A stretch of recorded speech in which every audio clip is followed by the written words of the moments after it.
Tout cas, pour les personnes qui sont déjà présentes, bienvenue à tous, à toutes, pour ce premier webinaire, en fait, qui s'inscrit dans une grande série d'avant-goût pour notre événement du CRI qui sera organisé début juin, donc le 6 juin. Donc moi, je suis Vincent Wagner, je suis chercheur d'établissement à l'Institut universitaire sur la dépendance, puis professeur associé à l'Université de Sherbrooke. Je serai votre animateur et puis le messager de vos questions les plus audacieuses et les moins audacieuses aussi, si vous voulez. Donc, utilisez-moi à bon escient par la suite. Il n'y aura pas de problème pour ça, ça me fera plaisir. Donc, c'est ça, donc je vous ai dit un peu la thématique, hein, pourquoi on se rejoint aujourd'hui.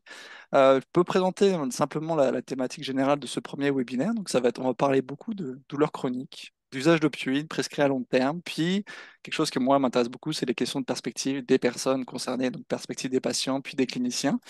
Et pour ce faire, en fait, on a vraiment un très beau panel de présentateurs. J'aurais tendance, en fait, à les laisser se présenter, puis enchaîner tout de suite avec leur présentation. Mais juste pour vous donner les dernières petites consignes, c'est juste vous rappeler que les questions, ça sera plutôt à la fin, en fonction du temps qui nous reste. Vous pouvez les écrire. Je ne sais pas si Audrey, les gens peuvent aussi les poser à l'oral potentiellement, si jamais ils préfèrent. Mais dans tous les cas, il y aura moyen de vous épanouir de ce côté-là. Il n'y aura pas d'enjeu spécifiquement. Donc voici, puis je pense qu'on peut commencer tranquillement, puis je laisserai la parole donc au présentateur. Une première présentation de vous, de qui vous êtes, qu'est-ce que vous faites, à quel point vous êtes merveilleux, puis ensuite vous pouvez passer sur votre sujet. Merci à vous. Merci beaucoup, Vincent. Je vais commencer. D'une part, parce que c'est moi le plus merveilleux, mais aussi parce que c'était convenu que j'adresserais les remerciements dès le départ, de sorte qu'à la toute fin, quand il y a les questions, on ne les oublie pas. Alors, c'est un peu paradoxal, mais c'est la tâche ardue que j'ai à accomplir, puis essayer de vous expliquer un peu aux participants comment ça va se dérouler. Là, je vois, peut-être faudrait, OK, est-ce que c'est Léonie qui contrôle les diapos? Merci. Merci, remerciements. Alors, j'ai juste assuré le mode d'emploi, c'est super. Premièrement, moi, c'est Michel Perrault, je suis chercheur qui travaille au Centre de recherche du Douglas et à l'Université McGill et depuis plusieurs années et qui est impliqué dans les premières études sur les opioïdes là, qu'on a, mon équipe en 99 dans le programme de méthadone à Bas-Seuil. Et pourquoi je dis ça? Parce que le CRAN, qui est le Centre de recherche et d'aide des narcomanes, qui regroupe beaucoup de gens, d'intervenants dynamiques au niveau de la question des opioïdes, était là. Et là, depuis, je crois que ça a été fondé en 85 et qui est très actif et qui a monté beaucoup de programmes novateurs au Québec et qui est toujours actif, qui a été fusionné avec le CIUS Centre-Sud.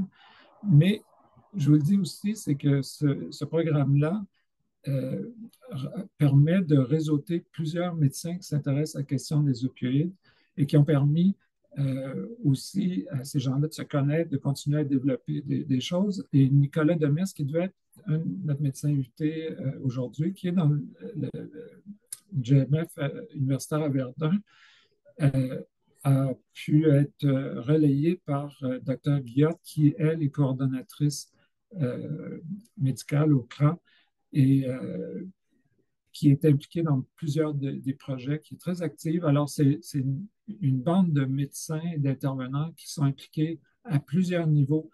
Et je pourrais nommer beaucoup de trucs. Là, Naomi, 2005, qui est impliquée même quand on a fait le guide avec Léonie sur, enfin, anciennement on disait prescription d'héroïne, mais sur le programme de traitement opioïde agoniste par injection, dont on a sorti guide en 2019. Et tout ça pour vous dire que ces médecins-là, vous voyez la liste, vous avez le comité d'orientation du projet qui va être présenté. Jérôme, qui est un père-chercheur, qui était là au début, qui était dans plusieurs de nos dossiers. Nicolas Demers, qui est aussi là-bas. Samuel, docteur Guillaume, qui est avec nous. Rudy, le pharmacien. Docteur François Liman aussi.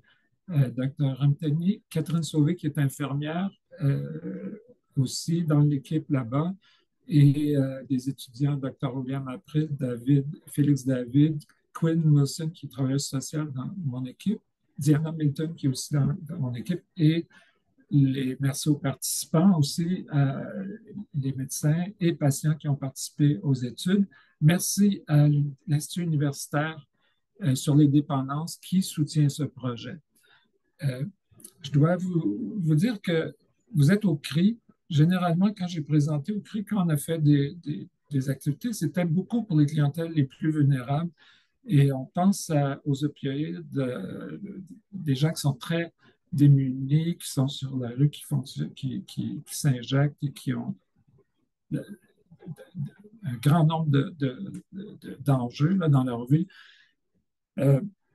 Léonie a fait un doctorat pour examiner la trajectoire de ces gens. Elle travaille depuis 11-12 ans dans le domaine et a été impliquée dans plusieurs études. Et à travers ces études, en fait, je dois la présente en même temps. Elle est fraîchement graduée de l'Université de Sherbrooke avec un magnifique doctorat tout étincelant depuis quelques mois. Et à travers son doctorat, elle a réussi à identifier trois types de trajectoires chez les personnes qui en viennent à utiliser les opioïdes, mais qui ont développé un trouble d'usage d'opioïdes. Dans ces trajectoires-là, et ça nous avait été mentionné aussi par en fait, quand elle a travaillé sur le requis de service, on monte à 2017, par les gens qui avaient été consultés, donc beaucoup du CRAN, c'est eux qui avaient poussé pour qu'on fasse cette étude-là sur le requis de service à Montréal. Et il y avait déjà identifié l'importance de travailler sur la trajectoire de la douleur. Et même ils avaient fait, je voyais dans mes notes, en 2016, un microsite sur l'utilisation des opioïdes dans le contexte de douleur. Ce projet, à mon sens, vise à aller plus loin dans cette orientation-là. Et c'est pour ça que ce n'est pas tout à fait, je dirais, le thème qu'on voit dans le CRI en général, mais c'est aussi pour nous dans la logique de ce qu'on fait pour mieux saisir comment ça se passe. Et Léonie, dans le fond, elle vous présente deux études, une qui est faite avec les patients, leur perspective, puis une autre qui est faite avec les experts cliniciens qui ont été consultés. Je ne veux pas aller plus loin. Je pense que, Léonie, tu pourrais poursuivre avec la mise en contexte et annoncer la procédure, comment tu as procédé pour faire ces études. Je reviendrai aussi. Vincent, il y a trois questions que je vais devoir poser à Dr. Guillotte au début de son intervention. Alors, j'espère que tu ne me les voleras pas. On a un diapo là-dessus. Alors, je reviendrai plus tard. Merci.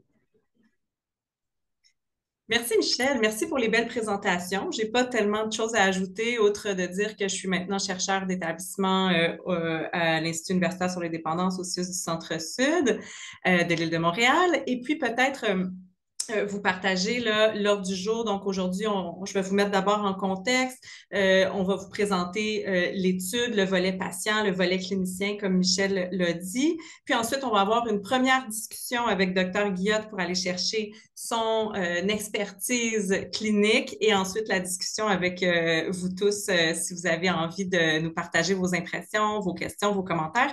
Donc, avant de commencer, peut-être je vais juste inviter Dr. Guillotte à se présenter. Comme ça, les présentations seront faites, puis après ça, on pourra aller de l'avant puis ne plus se soucier de rien. Alors, allez-y, Dr. Guillotte. Oui, bonjour, merci. Je suis médecin, puis je suis la coordonnatrice médicale au service du CRAN là, qui offre des traitements pour les personnes avec des dépendances aux opioïdes depuis une dizaine d'années maintenant que je suis ici. Merci d'être avec nous aujourd'hui pour partager ce moment avec nous. Alors, Michel, c'est beau? On y va? On se lance?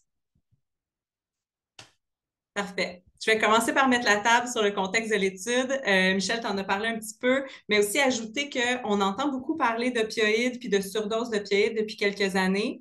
Je pense que ça vaut la peine de se rappeler que la crise des opioïdes qu'on vit actuellement elle origine au moins en partie du phénomène de surprescription d'opioïdes qui a marqué en particulier la fin des années 90, le début des années 2000. On a tous entendu parler du scandale de l'Oxycontin, des actions collectives contre des sociétés pharmaceutiques qui ont été réalisées dans ce contexte-là. Et donc, on sait que cette surprescription, puis la sous-estimation aussi des risques associés aux opioïdes prescrits, ça a été un facteur qui a alimenté la crise qu'on vit aujourd'hui parce que plusieurs personnes ont développé des troubles d'usage d'opioïdes iatrogènes, c'est-à-dire induits par un acte médical.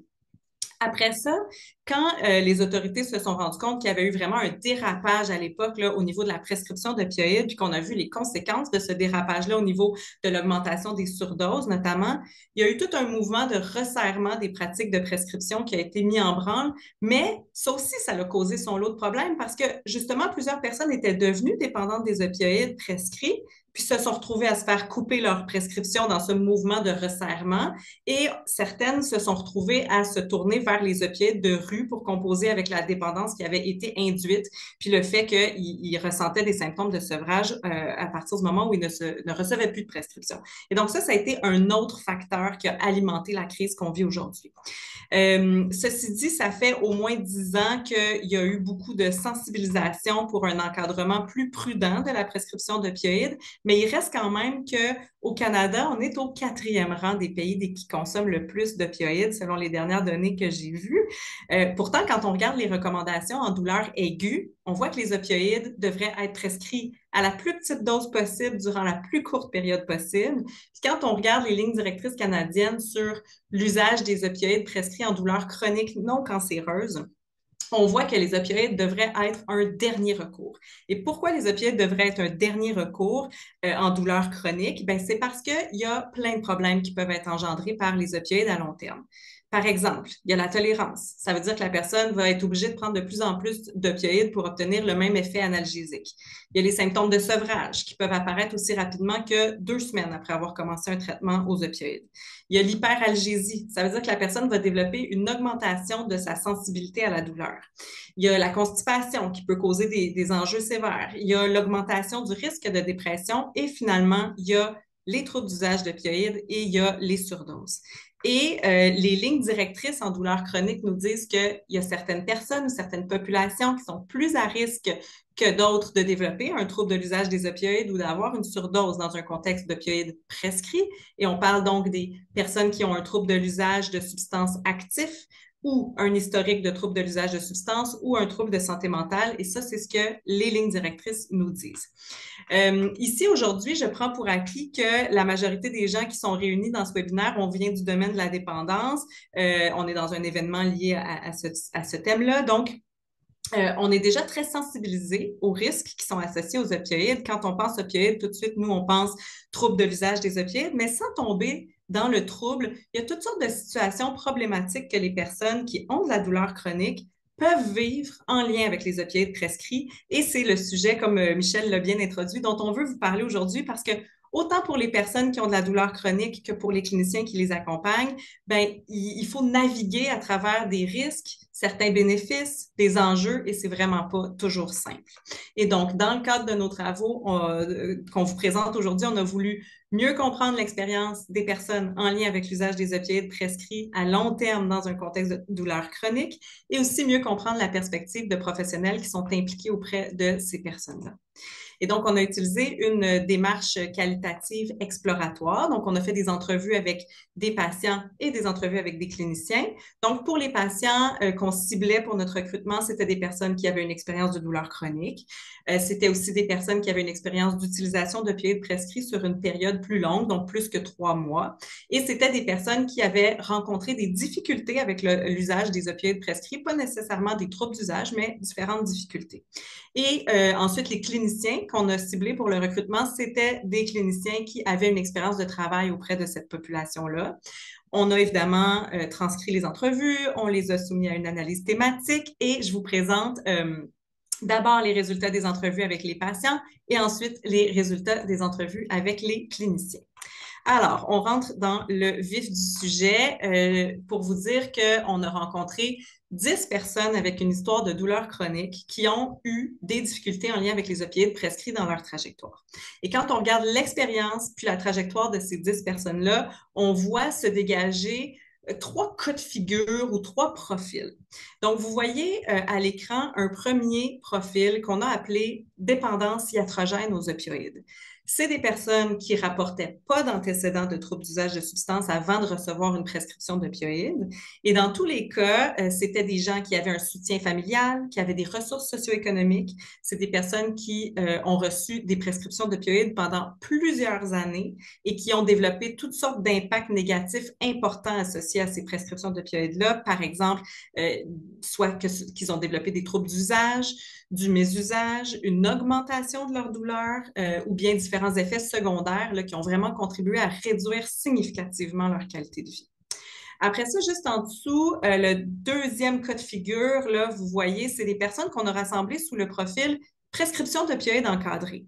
Et eux, c'est des personnes qui rapportaient des antécédents de problèmes liés à l'usage de substances avant de recevoir des opioïdes prescrits.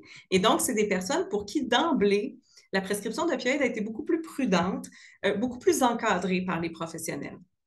Et finalement, on a un troisième cas de figure. C'est une seule personne dans notre petit échantillon exploratoire qui se distinguait des autres et qu'on a classé dans un profil qu'on a appelé opioïdes prescrits détournés. C'est une personne qui a développé de la douleur chronique suite à un accident, qui ne s'est pas du tout senti soutenue au niveau médical après son accident, qui rapporte qu'il n'y a pas eu de stratégie de gestion de la douleur qui ont été mises en place pour l'aider et que donc, pour réussir à continuer à demeurer fonctionnelle, pour réussir à garder son emploi, cette personne-là raconte qu'elle a acheté la prescription de quelqu'un d'autre pendant plusieurs années. Et donc, les résultats, vous verrez, sont un peu marqués par ces différents profils-là. On a demandé à tous ces gens-là de nous parler des avantages des opioïdes parce qu'évidemment, les opioïdes peuvent comporter certains avantages. Donc, des personnes nous ont parlé notamment du soulagement de la douleur physique que ça leur avait procuré. Et 2 personnes ont aussi parlé du soulagement de la souffrance psychologique. Et je vous lis un extrait de verbatim que vous voyez à l'écran. Donc, la personne a dit, tu sais, ça soulage pas juste la douleur, ça soulage un peu le moral aussi. Ça complétait les antidépresseurs pendant un bout et ça aidait pour ma dépression. Quand j'arrêtais, c'était pas juste la douleur qui remontait, c'est que j'avais le moral à plat.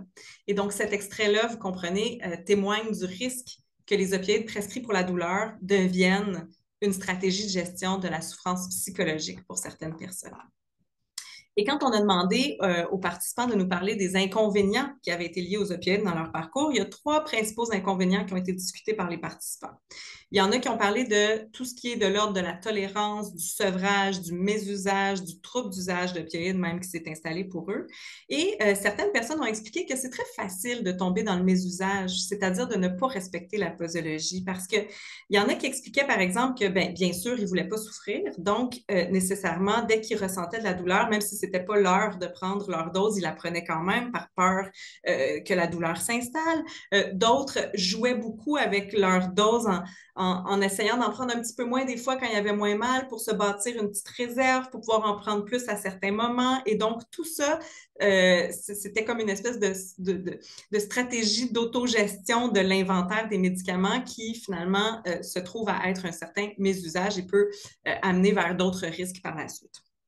Ensuite, il y a des personnes qui ont parlé des effets secondaires que les opioïdes peuvent avoir, comme par exemple la constipation ou la sédation. Par exemple, il y en a qui disaient qu'avec les opioïdes, ils dormaient tellement beaucoup que ça nuisait à leur qualité de vie puis à leur relation familiale. Puis, il y a aussi 2 personnes, et ça, c'est fort intéressant, qui ont parlé de l'amplification de la douleur. Donc, j'en ai parlé tantôt, les opioïdes à long terme peuvent causer de l'hyperalgésie. Les personnes aussi peuvent avoir des symptômes de sevrage. À chaque fois que leur dose commence à arriver vers la fin, ils ressentent une douleur reliée au sevrage. Et donc, je vous lis un extrait de verbatim qui est vraiment très éloquent à ce sujet-là. La personne dit: quand on a commencé les narcotiques, je pensais que j'avais mal, mais finalement, j'avais pas mal du tout avant d'en prendre quasiment. C'est par la suite que c'est devenu invivable, en escalade tout le temps. À la fin, j'étais plus fonctionnelle, je dormais 20 heures par jour, j'étais malade, c'était dégueulasse. La douleur en fou, Là, j'en prends plus, puis j'ai bien moins mal que quand je prenais des narcotiques. Ça se compare même pas. C'est 500 fois moins mal. Et cet extrait-là, il est excessivement important pour illustrer comment certaines personnes qui ont reçu des hautes doses d'opioïdes se retrouvent finalement à avoir moins mal puis à regagner de la qualité de vie quand ils transfèrent vers un traitement par agoniste opioïde, comme dans ce cas-ci, la buprenorphine. Ensuite, on a demandé aux personnes de nous parler des obstacles et des expériences négatives dans leur trajectoire de soins en lien avec la douleur chronique puis les opioïdes. Puis il y a 5 principaux thèmes qui ont été évoqués. Le premier concerne l'accessibilité des services, hein, tout ce qui concerne liste d'attente, notamment pour les cliniques de douleur, le fait que les services en dépendance sont souvent méconnus, difficiles à trouver pour les personnes qui n'ont pas navigué dans ce domaine-là, qui ont développé un trouble d'usage prescrit, les critères restrictifs parfois d'admission dans certains services, les obstacles liés au transport, aux coûts pour les services non pharmacologiques aussi, hein, vous le savez, il y a des coûts pour notamment la physiothérapie, la psychothérapie, donc tout ça, c'est des obstacles à l'accès. Et ensuite, deuxième obstacle qui a été évoqué, ça concerne la relation thérapeutique. Plusieurs participants considèrent que la mauvaise qualité de la relation thérapeutique avec certains professionnels qu'ils ont rencontrés, ça a été un obstacle dans leur parcours. Par exemple, il y a des situations où les gens se sont sentis peu écoutés, pas compris, pas crus par rapport à leur douleur, le sentiment d'être stigmatisé en lien avec des antécédents de troubles liés à l'usage de substances aussi pour ceux qui avaient ce type de parcours-là. Et à ce sujet-là, il y a un extrait qui est intéressant parce que le participant me parlait de sa relation très délétère avec son médecin, puis je lui ai dit, avez-vous déjà songé à changer de médecin vu que la relation est très mauvaise entre vous deux? Et cette personne m'a répondu, j'aurais peur. Je sais que je vais avoir un problème avec toute la structure, tous les préjugés, me catégoriser, je le sais, c'est sûr, c'est dans le dossier. Est-ce que ça va m'aider ou je vais être au même point? Et donc, cet extrait-là reflète bien le sentiment que certaines personnes peuvent avoir d'être étiquetées, d'avoir cette étiquette qui les suit dans le dossier en lien avec leur historique de troubles d'usage de substances, puis cette impression que cette étiquette va nuire à la qualité des soins qu'ils vont recevoir pour tout le reste de leur trajectoire. Et toujours en lien avec la relation thérapeutique, il y a une personne qui a dit « Tout aurait pu être mieux ». On dirait qu'ils n'ont pas l'air de te croire que tu as mal. Ils m'ont dit « Prends des Tylenol, il n'y a pas de solution, tu vis avec ». Ils ne cherchent pas plus à savoir d'où ça vient, c'est quoi, puis qu'est-ce qu'on peut faire pour ça. Donc, 2 exemples là, qui sont assez représentatifs de situations où une faible alliance thérapeutique a eu des répercussions dans l'expérience des personnes.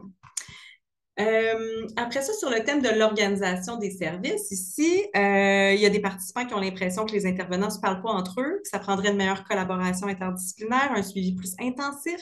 Il y en a qui ont l'impression que leur dossier est tellement complexe que ça fait peur aux professionnels, puis que les professionnels évitent même de s'engager avec eux pour cette raison-là, parce que c'est trop compliqué.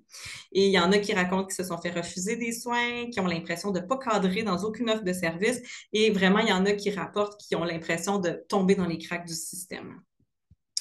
4e obstacle concerne les ressources socio-économiques. Donc, pour les personnes de notre échantillon qui n'avaient pas beaucoup de ressources financières ou sociales, c'est un obstacle majeur dans la trajectoire de soins et services parce que, comme je l'ai dit, il y a plusieurs services pour la douleur, notamment, qui sont non pharmacologiques, qui sont payants. Il y a aussi beaucoup de services pour lesquels il faut se déplacer un peu partout pour obtenir les services. Puis pour les personnes qui n'ont pas de réseau social, qui n'ont pas de voiture, qui ont une mobilité réduite, ben alors ça devient presque impossible pour eux d'avoir la même qualité de soins que les autres patients qui ont plus de ressources. Et 5e obstacle qui a été évoqué concerne les règles qui sont contraignantes autour des traitements par agonistes opioïdes, comme par exemple la méthadone ou la buprenorphine. Et là, je vous explique un petit peu, c'est que la majorité des patients qu'on a rencontrés se sont fait proposer à un moment ou à un autre de leur trajectoire de soins de transférer vers un traitement par agoniste opioïde, buprenorphine ou méthadone par exemple. Parce que, dans le fond, soit pour traiter un trouble d'usage d'opioïdes qui s'était installé, soit pour traiter la douleur, soit pour traiter les 2 problèmes en même temps. Et vous le savez, les traitements par agonistes opioïdes, c'est des traitements qui sont très encadrés. Il faut aller à la pharmacie régulièrement. La médication doit être prise sous surveillance. Et donc, pour certaines personnes, c'est très infantilisant de devoir se soumettre à ce genre de contraintes-là. C'était même pas acceptable pour eux. Et pour d'autres qui ont une mobilité réduite, bien, ça génère encore une fois toutes sortes d'enjeux de déplacement pour aller chercher la médication régulièrement, voire même au quotidien. Et finalement, j'aime bien toujours finir sur une note positive. On a demandé aux participants de nous parler de ce qui avait été facilitant, ce qui avait bien été dans leur trajectoire. Et le premier thème qui est sorti, c'est les équipes spécialisées en dépendance. Pourquoi plusieurs patients, plusieurs participants veulent une expérience positive des équipes spécialisées en dépendance? Bien, d'abord, c'est parce que c'est des équipes qui proposent généralement une offre de services interdisciplinaire puis une prise en charge biopsychosociale. Et aussi parce que ces équipes-là sont habituées à accompagner des personnes justement qui vivent des situations biopsychosociales complexes. Et donc, je vous lis l'extrait, ça va vous aider à comprendre. La personne dit, j'ai appelé ici au CRAN. Et ils ont dit tout de suite qu'ils allaient m'accepter, qu'ils allaient travailler avec moi. C'est la première fois que je sentais que quelqu'un disait oui et qu'il voulait vraiment travailler avec moi.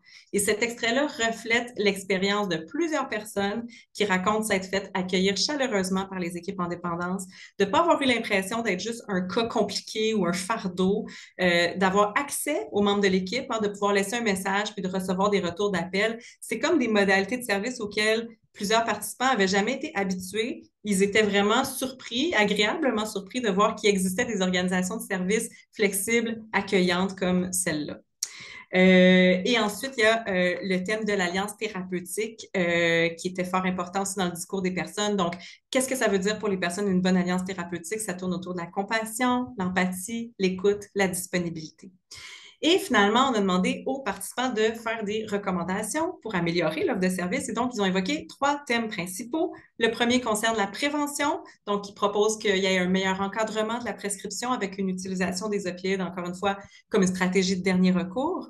Plus de formation, plus d'informations, pas juste pour les médecins, mais aussi pour les patients puis le public en lien avec la douleur chronique et les opioïdes.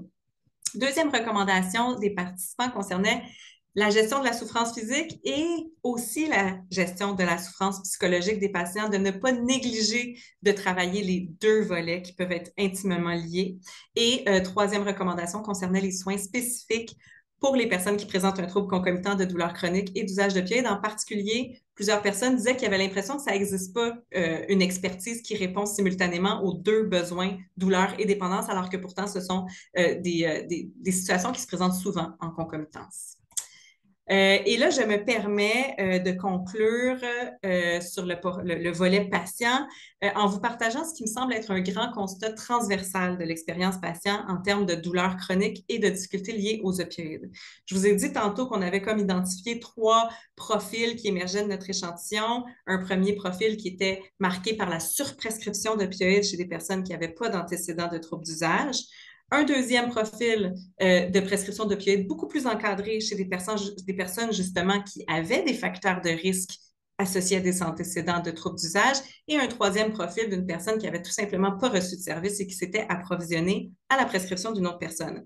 Et dans tous les cas, c'est quoi le dénominateur commun de ces 3 profils-là? C'est le sentiment d'injustice. Sentiment d'avoir été victime d'une mauvaise pratique de prescription qui a engendré toutes sortes de conséquences négatives pour le profil 1, sentiment d'avoir été étiqueté, contrôlé, infantilisé pour les personnes qui ont senti un stigma associé à leurs antécédents de troubles d'usage et sentiment de tout simplement pas avoir été pris au sérieux dans sa douleur, de ne pas avoir été cru pour le profil 3. Je vous laisse mijoter ça quelques instants, le temps que je passe au résultats pour les entrevues qu'on a fait avec les cliniciens. Donc maintenant, perspective clinicien. On a rencontré 12 extraordinaires cliniciens, 5 qui travaillent en soins primaires, 7 qui travaillent dans les services spécialisés en dépendance. Au total, on a eu 7 médecins, 2 infirmiers, 1 kinésio, 1 pharmacien et 1 TS. Et on a questionné tous ces cliniciens-là sur le phénomène des troubles liés à l'usage d'opioïdes prescrits parce qu'on s'intéressait, comme vous le savez, à cette petite portion de patients. Et d'abord, qu'est-ce que les cliniciens nous ont dit? C'est que les troubles d'usage d'opioïdes prescrits, ça constitue dans leur pratique une portion importante de leur clientèle avec un trouble d'usage d'opioïdes. Donc, ce n'est pas un phénomène marginal, c'est quand même un élément qui doit être pris en considération quand on pense aux troubles de l'usage des opioïdes en général. Et ce qu'ils nous ont dit aussi, c'est que c'est des patients qui souvent vont être en apparence plus stables, mais que quand on creuse, on voit qu'il y avait des facteurs de risque sous-jacents, comme des problèmes de santé mentale, des historiques de dépendance ou des difficultés psychosociales, par exemple. Et donc, excusez, j'ai oublié de passer ma diapo, un clinicien a dit pour moi, cette douleur chronique a quand même des racines dans d'autres enjeux psychosociaux et la dépendance aux opioïdes, c'est la manifestation. Mais il y a tout un autre volet à côté qui est plus d'ordre psychosocial qui vient vraiment jouer là-dedans. On a aussi demandé aux cliniciens, pouvez-vous nous expliquer comment ça se fait qu'en pleine crise des opioïdes, on voit encore des prescriptions d'opioïdes qui mènent à des troubles d'usage? Et on essayait de s'expliquer ce phénomène-là. Donc ça, c'est vraiment intéressant parce que ce que les cliniciens nous ont expliqué, c'est que ça peut, comment dire, la perte de contrôle sur la prescription d'opioïdes peut être très insidieuse. Alors donc, selon eux, ça se peut que les opioïdes soient prescrits en contexte de douleur aiguë, de manière tout à fait appropriée, en cohérence avec les lignes directrices. Sauf que, tranquillement, pas vite, la douleur aiguë va se transformer en douleur chronique. La personne va être pas soulagée, elle va revenir, elle va demander d'augmenter ses doses, nécessairement, elle souhaite améliorer son soulagement. Le prescripteur va être mal à l'aise. Évidemment, il veut que son patient soit soulagé, il veut garder une bonne relation thérapeutique avec son patient, mais en même temps, il est conscient que ça comporte des risques aussi. Et là, peut-être que cette journée-là, il n'y a pas le temps de négocier, il n'y a pas le temps de rentrer dans des longues explications. Il se dit, bon, je vais represcrire pour cette fois-ci, puis on verra. Puis là, les choses déboulent, les doses escaladent et on se retrouve dans une situation qui, plus le temps passe, devient de plus en plus difficile à renverser. Et ce que nos répondants nous ont expliqué, c'est que quand ça arrive, il y a certains prescripteurs qui vont dire, OK, on va avoir besoin d'aide. Là, on va aller demander le soutien d'un collègue qui a une expertise en dépendance pour essayer de rebrousser chemin, disons. Mais dans d'autres cas, ça se peut qu'il y ait certains prescripteurs qui fassent juste dire, OK, là, la prescription est allée trop loin, c'est assez, je ne prescris plus. Et ça, c'est excessivement délétère parce que la personne risque évidemment, la personne va tomber sans soutien, sans prescription, et elle risque de se tourner vers le marché illégal à ce moment-là. Sur le sujet du traitement de la douleur en contexte de problèmes liés aux opioïdes, la majorité de nos cliniciens qu'on a rencontrés combinent idéalement des approches pharmacologiques et non pharmacologiques pour aider à réduire la douleur chez leurs patients, pour les aider à composer avec les impacts de la douleur aussi et les différents problèmes liés aux opioïdes. Et au niveau des modalités pharmacologiques, les cliniciens utilisent beaucoup les traitements agonistes opioïdes, je l'ai dit tantôt, comme la méthadone ou la buprenorphine pour traiter les deux problématiques simultanément. Et au niveau des modalités non pharmacologiques, les cliniciens vont beaucoup encourager leurs patients à aller vers différentes interventions psychologiques, psychosociales, de la physiothérapie, des changements d'habitude de vie aussi en termes de sommeil, d'exercice physique ou d'alimentation, et aussi toutes sortes d'activités d'art ou de loisirs comme la musique, la peinture. Donc, ils vont avoir une approche très, encore une fois, biopsychosociale par rapport à la prise en charge de la situation. Au niveau des défis du traitement de la douleur chronique et des problèmes liés à l'usage d'opioïdes prescrits, il y a 3 principaux défis qui ont été nommés dans les entrevues. D'abord, tous les cliniciens ont parlé d'enjeux d'accès, un peu comme les patients l'ont fait aussi, en termes de liste d'attente, de coûts au niveau des modalités non pharmacologiques, de la distance des services, du transport pour recevoir des services. Puis il y a un participant clinicien qui remarquait que plus on a des délais d'accès, plus on a des problèmes d'accès, plus ça risque de contribuer à la chronicisation de la douleur et à la détérioration biopsychosociale de la personne. Il y a aussi plusieurs participants qui s'inquiètent de la médicalisation du traitement de la douleur chronique, alors que pour eux, ce serait surtout des changements d'habitude de vie qui devraient être la première cible de traitement, mais en même temps, ils sont aussi très sensibles au fait que c'est naturel pour les gens, pour les patients, de chercher un moyen, évidemment, d'avoir un soulagement rapide et significatif. Et toujours au niveau des obstacles, il y a 2 participants qui disent qu'ils manquent de temps parce que le temps que ça prend pour évaluer les composantes biopsychosociales de la douleur, puis les ressources que ça prend pour faire une bonne prise en charge globale de toutes les dimensions de la personne, c'est du temps et des ressources qu'ils n'ont pas nécessairement. Et d'ailleurs, un médecin nous disait, comme médecin, souvent, notre temps est compté, fait qu'on y va sur ce qu'on connaît. On est dans le physique, mais finalement, si on n'adresse pas la situation globale, je pense qu'on manque un peu notre coup, mais on n'a pas de ressources non plus. Encore une fois, sur une note plus positive, les facteurs qui facilitent l'accompagnement des personnes qui ont de la douleur chronique et les problèmes liés aux opioïdes prescrits pour nos cliniciens. Donc, 2 thèmes principaux ont été discutés. Le premier, c'est le travail interdisciplinaire et la collaboration avec les partenaires, parce que les cliniciens trouvent que c'est important de partager le sentiment de responsabilité professionnelle, de ne pas se sentir seul devant des situations complexes. Donc, une personne a dit, je trouve ça vraiment, vraiment aidant qu'on soit en équipe. Ça fait en sorte qu'il y a des compétences diverses pour aider le patient. On a des regards différents, on a des approches complémentaires. Quand il y a des enjeux, on peut en discuter en équipe, on peut arriver à des décisions d'équipe. Des fois, être seul là-dedans, c'est vraiment pas évident. Fait que ça m'aide beaucoup. Deuxième facteur facilitant qui a été nommé aussi, c'est tout ce qui touche au mentorat, à l'accès à l'expertise, par exemple avec des services comme EcoChum. On a demandé aux cliniciens, et ça va peut-être vous intéresser si vous êtes vous-même clinicien, de nous expliquer leur stratégie clinique quand ils sont face à des personnes qui souffrent de douleurs chroniques et de problèmes liés à l'usage des opioïdes. Donc, la première stratégie qu'ils ont nommée le plus, c'est tout ce qui touche à la discussion, au partage d'informations aux patients, donner de l'information technique sur les mécanismes de la douleur, sur la tolérance, sur les limites des opioïdes, puis sur tous les autres traitements pharmacologiques et non pharmacologiques qui peuvent avoir leur place en douleur chronique. Alors, un médecin nous expliquait, moi, j'explique aussi les limites des opioïdes en leur disant qu'à haute dose, ça peut faire l'effet inverse. Donc, il faut qu'on essaye d'être plus intelligent que la douleur puis de l'attaquer de d'autres façons. Deuxième stratégie que les cliniciens ont nommée touche à l'évaluation des besoins individualisés du patient, du respect de son rythme puis d'un plan adapté à chaque personne. Donc, prendre le temps de bien identifier l'origine de la douleur, discuter avec la personne de ses objectifs puis de ses expériences de traitement, notamment pour justement réussir à faire un plan qui va être acceptable pour la personne. Troisième stratégie clinique, c'est la gestion des attentes. Et ça, c'est une stratégie que je trouve fort importante parce que les cliniciens expliquent que les patients ont souvent des attentes qui sont irréalistes par rapport à la gestion de la douleur. Évidemment, les personnes souhaiteraient n'avoir plus de douleur, éradiquer complètement leur douleur, mais ce qu'on peut réalistement viser en douleur chronique, c'est souvent une réduction ou une réduction des impacts de la douleur sur le fonctionnement au quotidien. Alors, ce que les cliniciens expliquent, c'est qu'ils vont beaucoup accompagner leurs patients pour abaisser les attentes ou rendre les attentes plus réalistes, puis les accompagner dans le deuil d'une vie sans douleur, puis aussi dans l'apprentissage de la vie avec la douleur. Quatrième stratégie qui a été nommée, c'est l'établissement de la relation de confiance, rassurer, être présent, disponible, ne pas juger, être ouvert à essayer de trouver des solutions et bien sûr, valider la souffrance qui est vécue.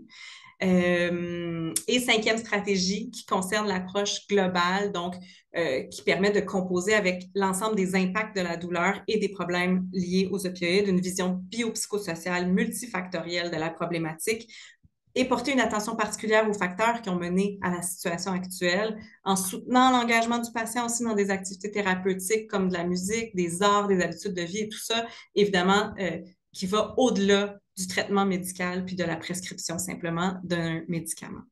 Et finalement, sur le sujet de la prévention du trouble de l'usage des opioïdes en contexte de douleur chronique, il y a deux principaux thèmes qui sont sortis. Le premier, c'est le suivi étroit de la prescription d'opioïdes, par exemple, servir des plus petites quantités d'opioïdes à la fois, anticiper que ça se peut qu'il y ait des conséquences négatives associées aux opioïdes, puis penser d'emblée avec la personne aux actions qu'on va prendre pour soit cesser ou modifier le plan de traitement. En particulier aussi, le rôle du pharmacien a été vraiment valorisé par les cliniciens dans les entrevues pour offrir un encadrement étroit de l'utilisation de la prescription, puis aussi un dépistage plus précoce des problèmes liés à l'usage des opioïdes prescrits. Le deuxième thème au sujet de la prévention, c'est celui de la formation des prescripteurs. Ce que les participants nous disent, c'est que la formation, elle a vraiment été rehaussée sur le sujet des opioïdes dans les dernières années, à l'université notamment, avec plusieurs nouvelles connaissances qui ont été diffusées concernant les risques puis les inconvénients des opioïdes. Alors, on a quand même un bon bout de chemin de fait à ce niveau-là. Je pense que ça, c'est encourageant de le dire aussi.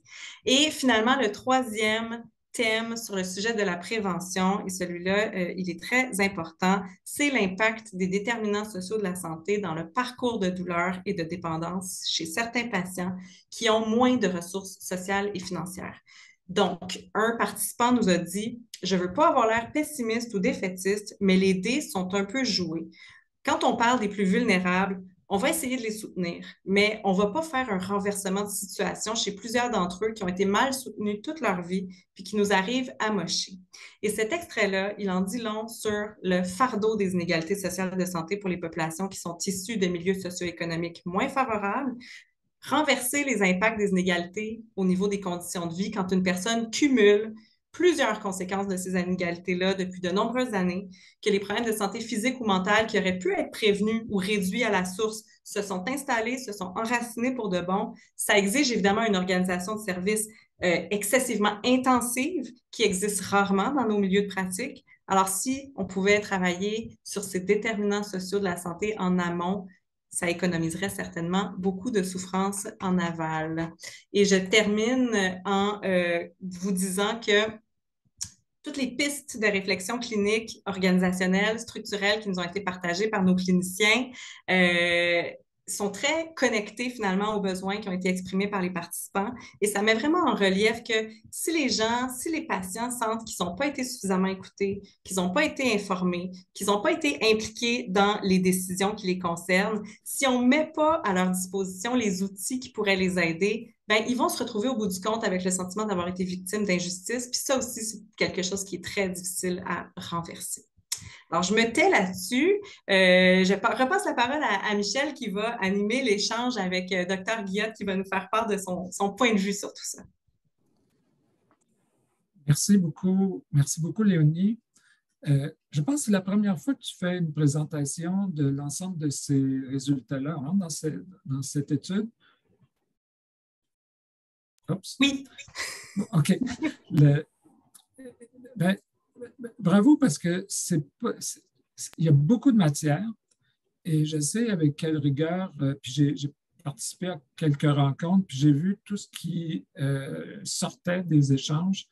Et bravo d'avoir réussi à synthétiser de cette manière l'ensemble des résultats. Et je dirais, le gros test, c'est aussi de voir comment ces résultats-là sont reçus ou perçus par les gens qui ont participé. Puis c'est pour ça qu'on a choisi d'inviter Dr. Guillotte, tu pourrais peut-être glisser l'autre diapo, parce qu'il y a des questions fondamentales qu'on adresse à Dr. Guillotte. C'est est-ce que les résultats qui ont été présentés par Léonie, selon vous, avant tout, Dr. Guillotte, j'aimerais vous remercier d'être là. Ça fait des années, on mène plusieurs projets avec le CRAN, avec votre équipe, avec les médecins dans le domaine des opioïdes. Et vous êtes là et vous êtes toujours, comme vous le témoignez ce matin, en appui à ces projets-là. Alors, un grand merci. Et justement, la question, c'est est-ce que, d'après vous, les résultats qui sont présentés par Léonie correspondent à la réalité que vous observez en tant que clinicienne? Bonjour, puis merci de m'accueillir. Je pense que c'était très, très bien synthétisé, Léonie. Là. Puis, oui, ça reflète très bien. Moi, je vois évidemment les patients qui ont atteint un stade dans leur parcours où ils ont reconnu qu'il y a quand même un problème et qu'ils veulent une solution, mais il faut reconnaître qu'il y a toute une partie où des fois les gens ne se rendent pas à nous. Là. Des fois, je le vois parce qu'on a des cliniciens qui nous appellent pour de l'aide et qui nous disent mon patient ne va pas se rendre dans une clinique, il ne veut pas reconnaître qu'il est dépendant, mais il y a quand même une problématique. Puis j'ai aussi une pratique à l'hôpital où ces gens-là passent comme n'importe qui à l'hôpital. Donc, on les voit, puis on voit toujours la relation tendue avec les soignants. C'est un parcours difficile pour la plupart de ces gens-là. Puis juste d'avoir une approche sensible à reconnaître leur souffrance, puis essayer d'être dans des recherches de solutions. La plupart des gens ne s'attendent pas à des miracles, là, ils savent, ils ont déjà eu un parcours difficile. Fait qu'on comme soignant, on aime ça, pouvoir amener une solution très rapide puis régler le problème. Puis je pense que ce qui est difficile pour les soignants, c'est qu'on a une impuissance face à ces cas-là parce qu'on n'a pas de solution pour la plupart du temps, ou en tout cas, c'est des solutions qui donnent juste des tout petits gains au final. Puis c'est ça qui passe à travers, je pense, ce que les gens ressentent comme patients dans le réseau de la santé, malheureusement. Fait que, des fois, mon approche avec les patients, c'est aussi de reconnaître mon impuissance. Puis déjà, ça désamorce beaucoup, je pense, la relation de dire, un, qu'on reconnaît qu'il y a de la douleur, puis deux, qu'on a de l'impuissance comme soignant, parce que s'il y avait une solution miracle, on le saurait, puis tout le monde l'aurait déjà prise. La deuxième question, elle se pose bien à ce moment-ci parce que dans le rapport que Léonie a fait de la perspective des patients, ce que vous venez de dire, c'est qu'il y a beaucoup cette vision, même dans les trois profils, on sentait qu'il y avait comme une sorte de ressentiment. Je ne sais pas, il y a quelque chose qu'il fallait corriger ou qui n'est pas conforme à leurs attentes. Et vous, dans votre pratique, vous voyez sûrement, puis on l'a vu peut-être plus dans les résultats des cliniciens, qu'il y a des aspects positifs avec l'utilisation d'opioïdes. Bien, il y a des gens, moi j'ai eu une pratique de médecine familiale aussi, là, au début j'ai fait un 5 ans de médecine familiale, j'en ai vu moi des gens qui prenaient des opioïdes qui étaient stables. Habituellement, c'est des gens qui réussissent à se stabiliser avec des plus petites doses aussi. On l'entend aussi des médecins qui font de la clinique de douleur. Là, j'ai déjà eu des échanges avec Dr Boulanger, là, qui est anesthésiste en clinique de douleur, qui nous dit qu'ils ont des gens qui se... Donc, tout opioïde n'est pas nécessairement négatif. Là. Puis des fois, ça, c'est un stigma avec lequel certaines personnes doivent composer quand ils ont une prescription d'opioïdes puis qu'ils font face au système de santé. Ça ne veut pas dire qu'ils sont des dépendants ou qui ont un trouble d'usage d'opioïdes. Puis des fois, ils se font étiqueter. Mais il y a des gens qui peuvent avoir, pour qui ça peut avoir un impact positif sur leur vie. Puis c'est vraiment là, c'est vraiment ça le point de bascule, c'est que c'est un impact positif ou négatif. Puis là, quand c'est négatif, ben, c'est là qu'on doit l'adresser quand ça va moins bien, puis que ça n'aide pas à mieux fonctionner, puis à améliorer la qualité de vie. Puis l'autre grande question, c'est quoi vos stratégies pour composer avec les enjeux de la douleur chronique puis des opioïdes? Vous en avez parlé un peu là, au départ, mais dans le fond, comment vous pourriez résumer ça là, dans votre situation? Bien, je pense que ça se dégageait beaucoup là, de ce que des dernières diapos qui étaient présentées, là, mais comme le disait Léonie, là, je pense que ça passe par la relation thérapeutique puis l'éducation. Il y a dans les attentes pour le patient, là, des fois, ce qu'on explique, là, c'est qu'en douleur, un résultat significatif, c'est une baisse de 30 %. Là, fait que si quelqu'un passe de 6 sur 10 à 4 sur 10, là, c'est un résultat positif, significatif, puis c'est à peu près la moitié des gens qui vont réussir à avoir ça. Fait que déjà, de démontrer qu'on sait que les attentes doivent être assez basses sur l'amélioration, ça aide les gens à avoir des attentes plus réalistes, puis d'essayer de travailler à d'autres niveaux là, pour améliorer la qualité de vie. Des fois, je trouve qu'il faut essayer de focuser sur autre chose que la douleur. Les gens vont beaucoup focuser, on va beaucoup être dans le traitement de la douleur, améliorer la douleur, mettre un chiffre sur la douleur. Mais je pense qu'au final, des fois, surtout quand on est rendu qu'on a eu plusieurs essais et ça ne fonctionne pas, c'est d'essayer de mettre le focus sur autre chose, sur peut-être des compétences positives, des choses plus agréables dans la vie, puis d'essayer de mettre la douleur de côté puis de focuser sur d'autres aspects de la vie. Oui. Mais à ce moment-là, vous savez, tantôt, on parlait, Léonie terminait, puis on parlait des approches non pharmacologiques, l'accès, puis on a même eu des échanges là, sur différentes approches là, qui pourraient être utilisées. Puis je pense à une de mes collègues là, qui essaie d'examiner le rôle de la musique, mais voyez-vous de la place pour ce type d'initiative-là en ce moment dans l'offre de service ou dans ce qu'on propose aux patients pour détourner leur attention là, de uniquement la douleur puis le médicament pour la traiter? Bien, c'est malheureusement un gros enjeu d'accès, là, mais je pense qu'il devrait y avoir plus de place. Nous, au CRAN, on a la chance d'avoir un acupuncteur, puis je pense que ça aide déjà à détourner un petit peu, à détourner le médical pilule, là, un petit peu, mais tout ce qui est soutien psychologique ou kinésio, je voyais qu'il y avait un kinésiologue aussi, kinésio, parce que l'autre aspect, c'est justement la peur de bouger. Les gens finissent ils ont mal, ils bougent moins on bouge, plus on a mal, puis ça, c'est vraiment un cercle vicieux à renverser, mais qui est difficile parce que les gens ont passé des années à être dans la spirale descendante, puis il faut inverser ce trajet-là. Fait que ça passe par de l'éducation puis par un accompagnement, mais ça, pour, mettons, un clinicien, un médecin dans son bureau, c'est beaucoup de temps, puis on n'a pas beaucoup accès à d'autres personnes qui peuvent épauler les personnes, pour les personnes qui vivent avec la douleur pour renverser cette spirale-là. Mais c'est un aspect assez central. Puis il y a aussi des sites Internet là, qui sont quand même intéressants. Il y a Gérer ma douleur, qui est un site Internet particulièrement récent avec beaucoup de ressources là, visuelles, des vidéos et autres. Puis, Un autre site qui peut être intéressant pour justement montrer, là, je parlais tout à l'heure des attentes, le paincalculator.com, où là, c'est très visuel, là, fait que ça peut se montrer facilement aux personnes qui ont de la douleur. Fait qu'il y a des schémas qui disent pour chaque intervention pour la douleur, combien de gens vont être améliorés, puis combien de gens n'auront pas d'aide. Puis la plupart du temps, c'est quelques personnes améliorées, mais pour la plupart, il n'y a pas d'impact significatif là, favorable. Fait que ça aide, je pense, à refléter les puissances, mais d'une façon extérieure à la personne le clinicien, finalement. Je ne sais pas si... Là, Vincent, je voyais juste un commentaire sur le Q&A. Puis c'était positif, l'excellente synthèse des situations vécues par nos patients atteints de douleurs persistantes, accueil difficile de la majorité des patients, peu de disponibilité globale du réseau pour la prise en charge globale, et incompréhension et manque de formation des professionnels. Je pense que j'ai vu ça. Toi, Vincent, est-ce que tu as vu des questions? Est-ce qu'il y aurait d'autres choses, d'autres interventions? Léonie? Pour le moment, moi, de mon bord, je vois rien. Après, ça peut être, tu sais, on arrive au temps où on peut se consacrer davantage aux questions, aux commentaires de l'audience de façon générale. Donc, n'hésitez pas soit à écrire, soit à lever votre main pour qu'on vous donne la parole selon ce que vous préférez. Je ne sais pas si vous trois, vous aviez encore peut-être des points à discuter ou ça touchait un peu votre fin pour la partie plus présentation formelle, de ce que je comprends.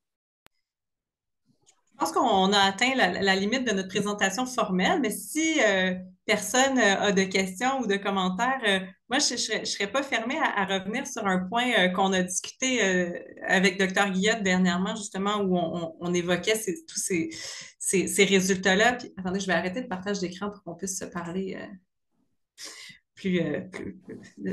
se voir mieux.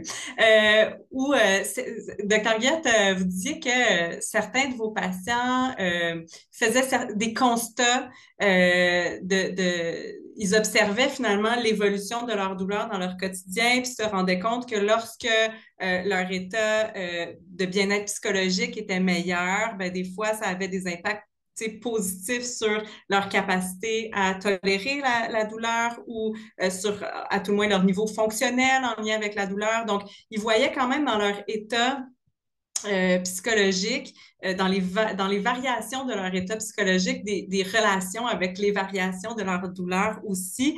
Et ce genre de choses-là, on le sait aussi, on le sait par la littérature, mais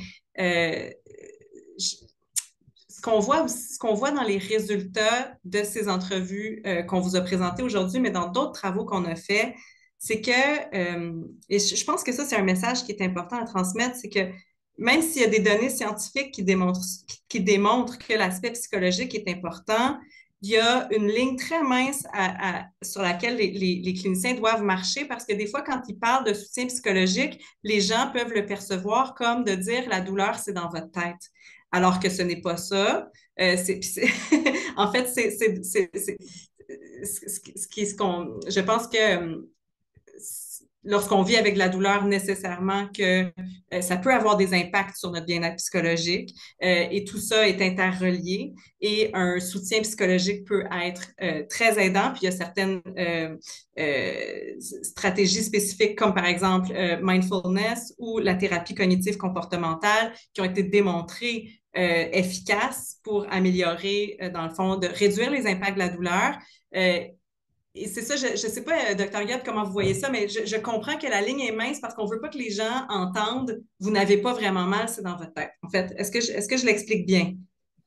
Ben oui, quand même, c'est parce que c'est souvent ce qu'on va dire, là, puis je pense que c'est une façon très maladroite de dire que, dans le fond, la douleur a un lien très intrinsèque avec la santé mentale ou le bien-être mental. Ça ne veut pas dire que la douleur est générée par Ben, en partie, oui, mais ça ne veut pas dire que c'est juste ça. Ça veut dire que la personne souffre vraiment. Ce n'est pas une création de sa tête pour embêter tous les gens dans le réseau de la santé. C'est une souffrance réelle. Il y a des gens qui vont être capables de le dire spontanément, qui vont dire « Ah, ben quand j'ai une mauvaise journée ou j'ai une mauvaise nouvelle, là, j'ai plus mal. » Puis il y en a pour qui, des fois, ça peut aider d'essayer de le faire sortir ou de le refléter, de pour faire ce lien-là, parce qu'il y en a pour qui c'est peut-être un peu moins naturel. Puis ça peut prendre un peu d'accompagnement pour faire réaliser qu'il y a un lien entre la santé psychologique et la santé physique. Puis je pense que c'est une façon plus douce de l'apporter pour ces personnes-là qui le reconnaissent pas. Puis je pense de reconnaître ce lien-là, mais c'est une étape vers d'autres interventions. Fait que si quelqu'un n'a pas encore fait ce lien-là, ben c'est peut-être un petit peu difficile de référer une personne vers un soutien psychologique. Fait qu'il y a un travail peut-être d'accompagnement. Mais j'ai déjà vu, je me souviens d'un cas d'une personne qui, quand elle retournait dans sa famille, dans son pays d'origine, elle me disait qu'elle prenait aucun antidouleur, puis quand elle était ici, elle en prenait énormément. Puis malgré ça, elle ne voyait pas le lien psychologique alors que ça semblait très clair, là. Fait que des fois, il faut juste essayer de prendre ces faits-là qui semblent pour nous évidents, puis refléter qu'il y a peut-être un lien justement avec le bien-être et la douleur pour éventuellement travailler d'autres aspects. Et pas nécessairement parce que la douleur n'est pas là lorsque la personne retourne dans sa famille, mais peut-être que la douleur est plus facile à tolérer lorsqu'elle est dans sa famille. Hein? Oui, puis c'est la même chose avec la distraction aussi, là, quand on n'a rien dans notre vie. Puis c'est peut-être ça aussi, là, justement, on parlait des déterminants sociaux, quand on n'a pas de réseau ou qu'on n'a pas de choses pour nous occuper l'esprit, mais on est beaucoup plus centré sur notre douleur versus une distraction pour pas y penser. Je me permets juste parce qu'on a une petite réaction dans la conversation qui disait, un peu dans la continuité de ce que Léonie, toi, avais présenté, c'était que ce serait intéressant de suivre le parcours des patients tout au long de leurs différentes tentatives d'accès justement à des services adaptés par rapport à leur situation et justement pour mieux bien identifier les différentes lacunes, barrières, obstacles.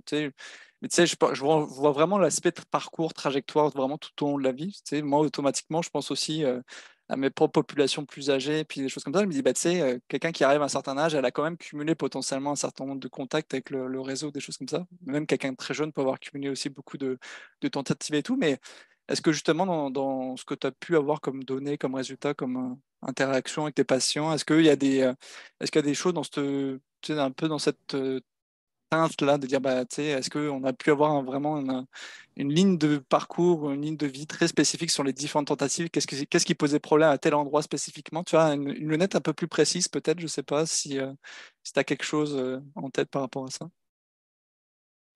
Oui, je pense qu'éventuellement, ça pourrait être un travail qui serait faisable. C'est sûr que ça vient avec beaucoup de billets de rappel, parce que pour certaines personnes, on parle de trajectoires très longues et même dans les entrevues qu'on faisait, qui étaient assez exploratoires et assez libres, là, on voyait que c'était difficile de refaire la ligne du temps avec des personnes pour qui cette trajectoire de douleur avait commencé il y a 15 ans. Donc, c'est sûr qu'il y a ce défi-là. Faudrait penser à des méthodologies, peut-être retourner dans les dossiers pour aller vraiment voir là. C'est sûr que plus ça va être possible de faire ça avec le dossier médical informatisé là, parce que les gens ont pu consulter à plusieurs endroits, puis donc c'est compliqué de refaire cette histoire et ce parcours, mais n'empêche que ce qu'on a vu en termes de trajectoire, disons, avec nos différents profils, c'est que ceux qui avaient beaucoup moins de facteurs de risque dans notre échantillon se sont finalement vraiment retrouvés à avoir des excessivement longues trajectoires de prescription d'opioïdes qui n'ont jamais été remises en question par les cliniciens qui faisaient partie de l'environnement du patient. Alors que pour ceux qui avaient des facteurs de risque, beaucoup plus rapidement, il y a des stratégies qui ont été mises en place. Puis, bon, c'est sûr que ça vient avec tous les enjeux que j'ai dit, c'est-à-dire que des fois, ces personnes-là peuvent se sentir stigmatisées par justement, cette espèce de précaution là, qui est prise autour de leur historique. Mais on voit que les trajectoires sont beaucoup plus courtes avant qu'on atteigne une détérioration similaire. Là. Ouais. C'est peut-être ce que je pourrais dire, qu'on a comme en données préliminaires. Effectivement, quand tu mettais l'accent sur tous les déterminants sociaux de la santé, pour moi, c'est vraiment un enjeu fondamental aussi, d'aller regarder un peu de cette teinte-là, surtout sur des sur des populations qui ont potentiellement des fragilités très tôt dans leur histoire de vie, des choses comme ça.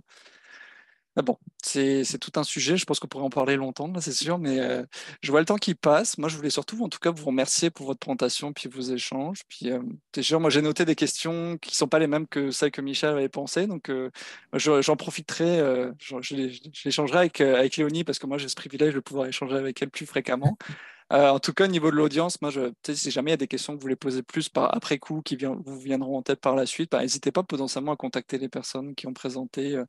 Je pense c'est facile de vous retrouver d'une manière ou d'une autre. Puis même, je pense le 6 juin, si jamais vous êtes sur place, il y aura aussi une bonne opportunité d'échange. Donc voilà, moi je finirai sur ça en fait. Encore une fois, vous remercier les personnes du public et puis n'hésitez. Enfin, on a fait circuler le lien tantôt, c'est qu'il y a d'autres webinaires qui s'en viennent. Bah, c'est surtout le mardi, les jeudis d'ici le 6 juin. Donc vous avez encore le temps de vous inscrire. Et puis c'est ça. Merci encore à tout le monde. Puis bonne journée à tous. Puis à une prochaine fois sans doute. Merci encore.